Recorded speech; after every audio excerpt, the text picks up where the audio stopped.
Welcome to eYe in Education. I'm your host, Ed Lecius, and we're pleased to have with us today Nashua Superintendent of Schools, who's going to shed some light on where we've been, where we're going. And Dr. Andrade, pleased to have you with us. It's great to be here, as always. Thanks for having me. Now, you're fresh off vacation. And lots been going on. But before we get into what's coming and what's going on, let's look back on last year. What were some of the accomplishments and highlights of the past school year? Yeah, it's always good to take a little time to celebrate our successes.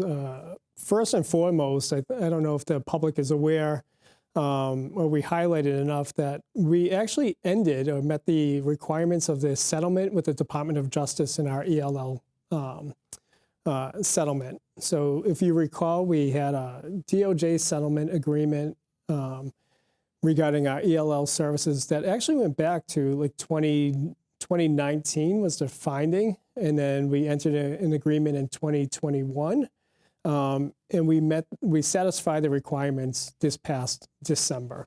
And that I have to give a lot of credit to our admin team, our teachers, our Board of Education in the city, to really working together to meet these requirements.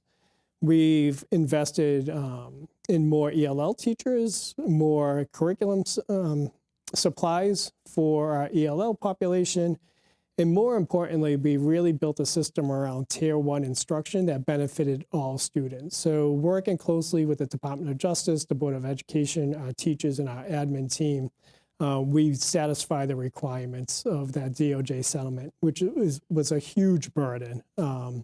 And one of the challenges was finding qualified ELL teachers. Absolutely, absolutely. So what we actually noticed, again, with our ELL administrative team, we created some pathways that our current teachers could go through and get their ELL certification. So we actually recruited from within the district. Some of our current regular ed teachers transferred over to be ELL teachers, and then it was easier to recruit our regular ed teachers. So it was a win-win all around, but the last couple of years I've been talking about we have to build systems where we're at. And with this DOJ settlement and working with our ELL department in Tier 1 instruction, we started creating better systems in place. So really proud of that work, and that was a huge, huge accomplishment for the district. One of the other things is you kind of set a record in the sense that for the first time in recent history, a teacher's contract, a new contract was reached before the existing one expired. And I'm sure that for both sides takes a lot of the angst and pressure off. Yeah, and again, I think we've actually settled 3 contracts currently this year, but really have to thank the NTU leadership team, that negotiating team, and we really came in with a shared purpose on how can we recruit and retain our best educators. So I really want to thank the NTU leadership team and also the Board of Education and their negotiating team to come in to really work with both sides on how again, can we recruit, retain the best teachers that's a fiscally sound contract, but also meets the needs of our students. So we're really happy with that accomplishment. It was months ahead of schedule, which was really great. We also settled a ASME custodian contract this year, which we're really proud of, and also our paraeducators. We've settled a new contract there, which we hope that, again, both with the teacher's contract and the paraeducators contract, as you know, we've always had some openings.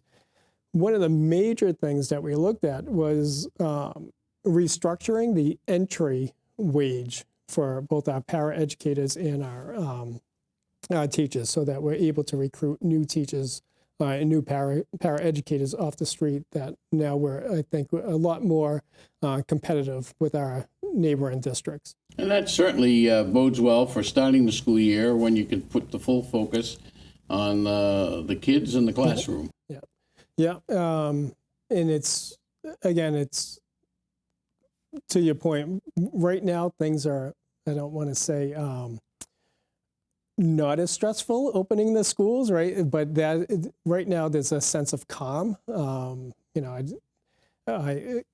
I going into my 4th year as a superintendent. It's been a while. I think that the district had a superintendent for more than a couple of years. So I think there's a stabilization of leadership in our admin team, which I think provides some comfort to the community. It's not a new change.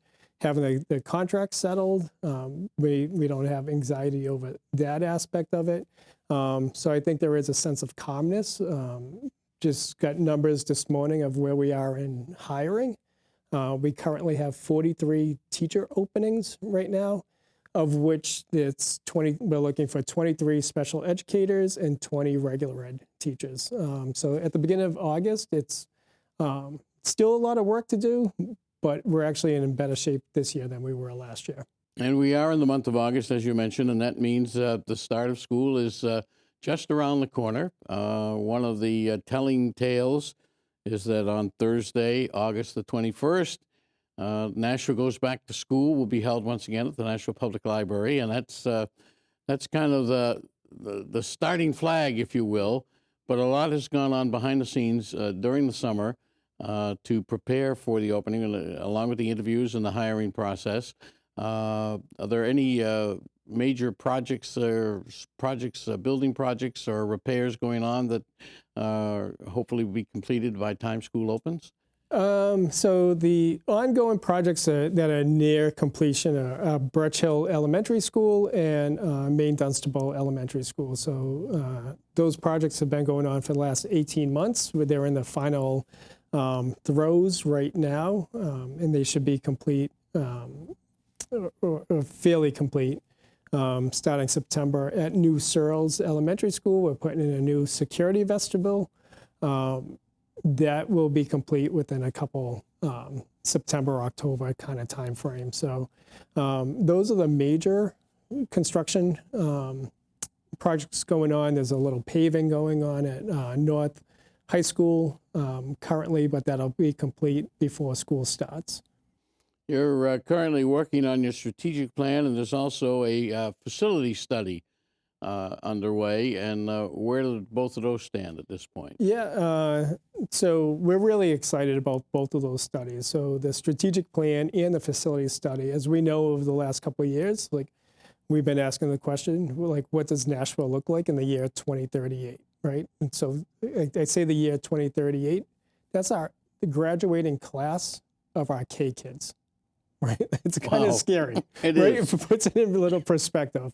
So what we're really noticing, where we want to go with our strategic plan, and we learning from experience. So our last strategic plan was actually created before COVID. Nothing has changed since COVID, right? Education's quite the same. But we're trying to create a strategic plan that's going to be agile and nimble, ambitious and innovative in the next couple of years. You know, I'll use one example right now. You know, it's AI is everywhere. What does AI look like in the classroom? But in 5 years from now, when the strategic plan is done, AI is going to be old hat. There's going to be something new. So we can't develop a plan that for the current, but how are we future focused? And what does that look like on teaching and learning? And then how do we stay innovative and then fiscally sound in creating that? So that's where our strategic plan is really looking at. What does teaching and learning look like? What does community engagement look like? How do we create a culture that recruits and retains and provides best professional development for our whole learning organization? And then it has to be an aspect on being fiscally sound. So that's our strategic plan. And that should be by September. We should have a draft or a completed document that we'll put out there. Within that strategic plan, we also have to look at what's effective communication. What we're looking at, the facility study, is also a longer project. So the Board of Aldermen approved a facility study. They're evaluating all of our 19 buildings. And just to put it in perspective for the community, our buildings are over $1 billion worth of assets. So how do we have a plan to invest and upkeep all of those buildings? So this study will help us do that. And so one of the questions, and I really want to give credit to to Harriman, who's leading it, is also looking at what does the learning look like in those buildings in the next couple of years. So we see what McCarthy looks like, right? Or we see what Maine Dunstable and Birch Hill and what those classrooms look like. They look much different than schools that from the 1920s. And so again, in our facility study, how do we look at our assets? How do we maintain them? But also, how do we start planning for what does the future of learning look like in those classrooms? So those are going to be two exciting projects, and I think it's going to help the city on how do we invest in those buildings and how do we make fiscally sound decisions to either invest, redistrict, or really shape the classroom environment. And again, Nashua is no longer the sleepy bedroom community of 25,000. It's changed and evolved over the years.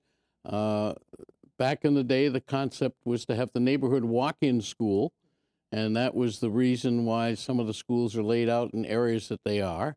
And that was great then, but can we afford that luxury, if you will, now? And also, too, some of the newer buildings were built with the open concept component. And that has changed, as we learned, even with the building of the first Nashua High, where South is today.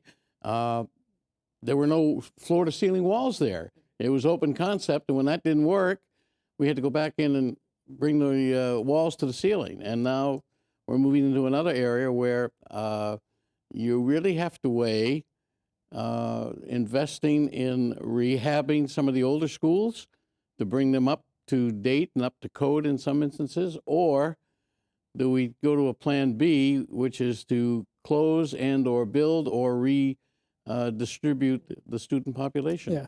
Well, and just to put it in perspective, you talk about the high schools.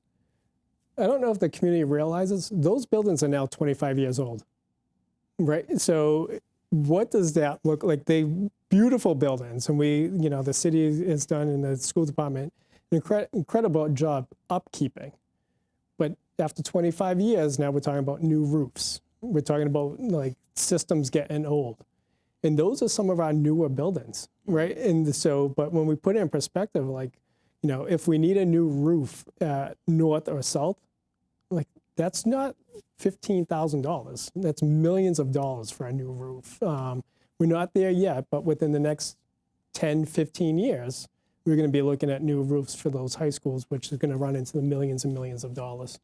And again, you got to be fiscally sound and conservative when you look at some of those projects as to which direction you go in. And that's amazing. I had, when you said it, I did the math quickly in my head, and wow, it has been. It's gone fast. And I will say this, not only you, but some of your predecessors, one of the criticisms in the past when I was doing radio and covering the school board was maintenance. Maintenance was always an easy hit when the budget had to be cut. And so things kind of got put on the shelf and lagged behind. But in recent years, plant maintenance has done an exceptional job of dealing with all of the schools, the newer ones as well as some of the older ones, and keeping them functioning and keeping them clean. Yeah, we are very fortunate to have the leadership of Director Sean Smith. I've been really fortunate. He's been on top of all of our projects, works closely with the JSSBC and Alderman Dowd. And the Board of Aldermen have been really supportive of the schools over the last couple of years. Because as you say, we can't put aside $100,000 worth of in deferred maintenance. We currently have $13 million worth of projects in deferred maintenance. So how do you fund that? And that's just, again, how to move forward. So that's really the school department working with the city on how do we invest in our infrastructure. One of the changes this coming year will be the new cell phone law. Where is Nashua with respect to the policy on cell phones in school? Yeah, so in June, we had the Board of Education approved a new policy of what that will look like. So the quick and dirty of it, and we'll see over the next couple of weeks, we'll be pushing out more communication, reminding students that there's no cell phones from bell to bell. K through 8, we haven't had a problem, quite honestly. for years and years, especially at the middle school level. They've been pretty consistent on cell phones are in your bag or your locker, and we really don't see much of an issue at the middle school level with cell phone use. Elementary, there are some kids that have cell phones, but again, they're pretty compliant. They're not taken out in class. The high school is going to be the area that it's going to be a change of culture.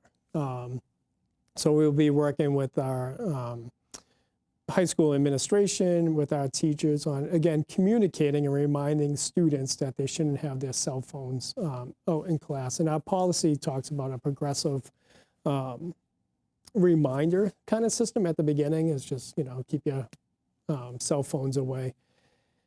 The approach that we're also looking at it is more not about punitive, right? Like the whole concept of putting cell phones away is really two. We want students to be engaged in their learning.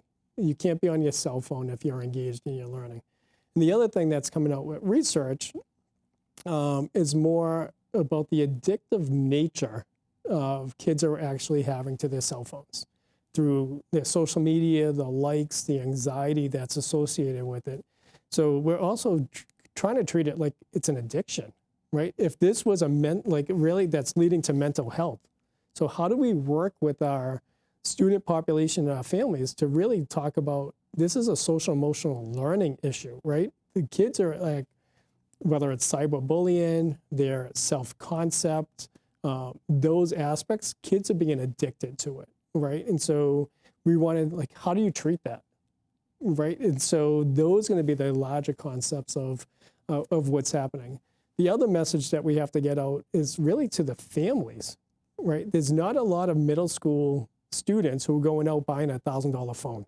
Right. Right? So, or what does that look like? Or we've been having conversations about there's family members texting or contacting their student during the school hours to remind them to, hey, this is going on after school, right? And so how do we break that kind of communication kind of cycle too? Like your kids are in school, there's a way to check in on them. So it's a larger kind of conversation than just no cell phones. It's an addictive kind of thing going on. You see everyone's kind of tied to their phone. So how do we break that addiction?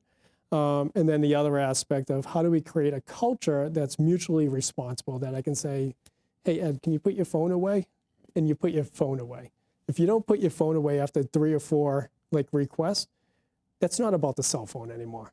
Now you're getting into insubordination and other kind of violations. So it's really how do we create that learning environment to re-engage students on teaching and learning. Of course, the parents say that they want to be able to contact their child in the event something happens. And when I was working at the police department, I would tell folks when they raise that issue that the worst thing they can do, if there is something going on at the school, is head to the school, because you're going to be tying up resources to keep you out of the way when they could be addressing the issue at the school, and you can't drive that home enough.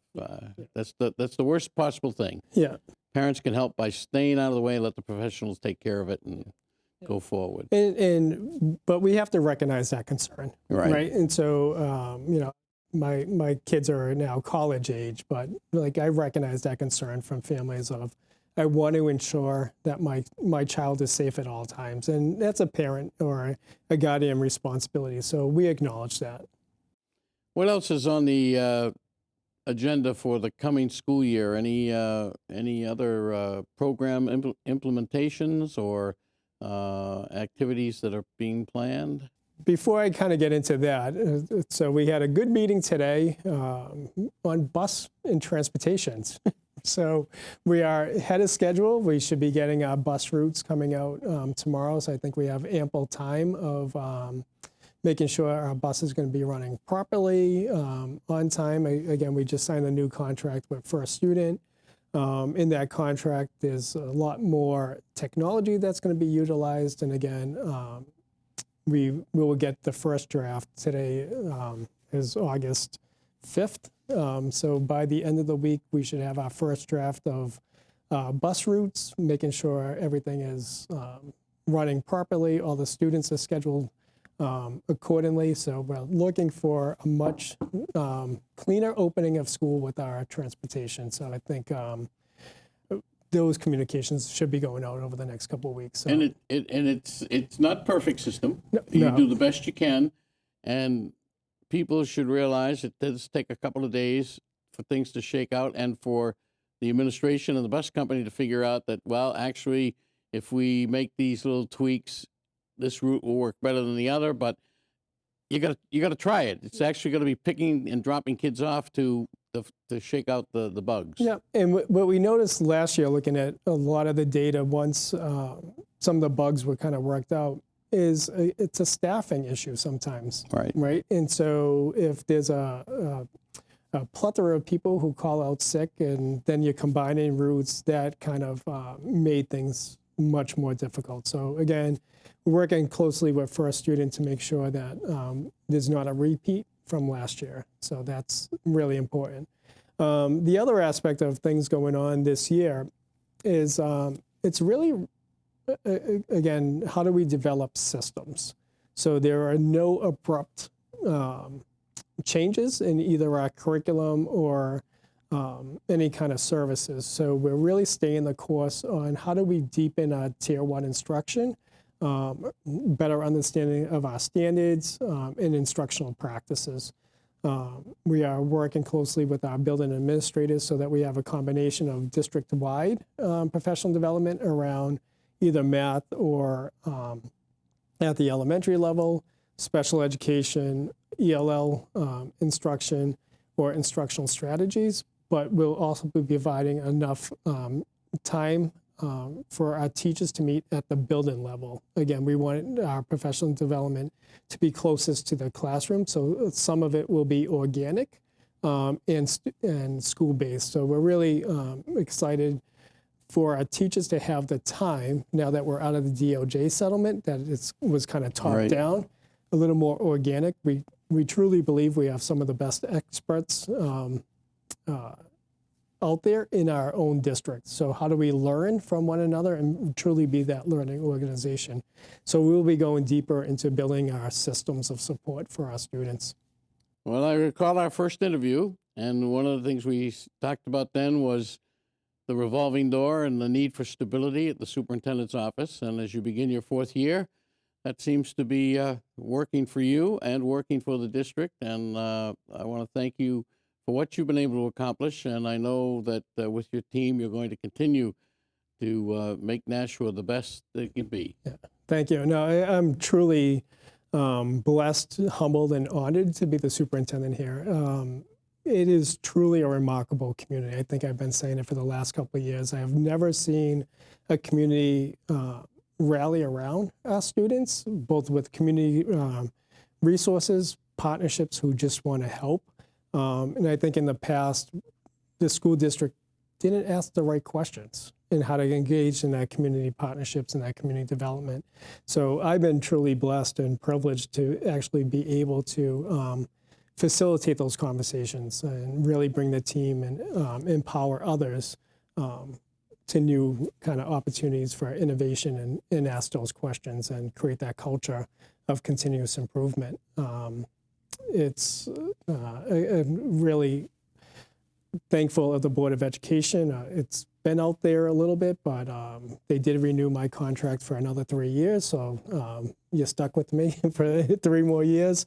But I think, again, I think I can provide that stability and ask those questions to really, over the next couple of years, what does education look like in Nashua? Because there's going to be a lot of courageous conversations around either what do our buildings look like? Are we redistricting? Again, our population has gone from 13,000 students 10 years ago or 12 years ago, and we're forecasting we might be closer to 9,200 come 2033. So those are interesting conversations. And again, the cost of education is going up. So if you're saying, well, if we only have 9,200 students, why isn't the cost going down? But with the declining population, we're also seeing more need of our special education students in our ELL population. So it's just a shift of where the money's being invested. Well, I want to thank you again for being with us today and wish you a great school year ahead. Thank you. Our guest today has been Dr. Mario Andrade, the Superintendent of Schools in Nashua. You've been watching eYe on Education. I'm your host, Ed Lecius, and we'll see you next time.